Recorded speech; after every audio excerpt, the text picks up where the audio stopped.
Hi, this is Michelle West with Appreze. For your class, take the mystery out of learning Spanish, the why behind the language. If you're beginning to brush up on your Spanish skills, or maybe you're a beginner at learning Spanish, this class will teach you things about Spanish that will help you make sense out of what you're studying. And the great thing is, you don't need any previous experience to take this class. Some Spanish instructional programs are great, asking you to repeat vocabulary words and sentences, but don't explain why the language works the way it does. Once you understand some of these patterns in Spanish, you can see a phrase or sentence and have a better understanding of what's being said.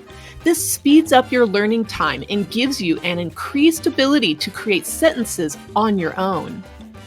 I've seen that the more someone understands why words change from one context to another, the more engaged the students are and the quicker they're able to learn, because they can understand the patterns that make up the language. That's why I wanted to share what I've learned with you. I've picked some of the basic concepts in Spanish that help the most in acquisition and retention of a foreign language when you're first learning. In this class, we're going to cover the following topics: punctuation and how it cues you when reading, cognates and how they can make learning Spanish easier, diminutives and why they're used, pronunciation and how to sound more like a native speaker, adjectives and how their placement makes sense, number, which is singular and plural, and why it's important, and gender, which is masculine and feminine, and what the subtleties tell you.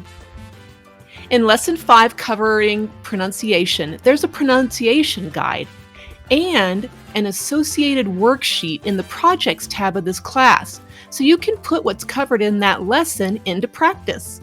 By the end of this class, you should have a greater understanding of some critical and basic aspects of the Spanish language that will make it easier to learn.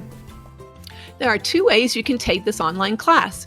One is on Skillshare.com and the other is on Udemy.com. You can find the links in the description below. I hope to see you on either platform so I can see what you've learned and answer any questions you have.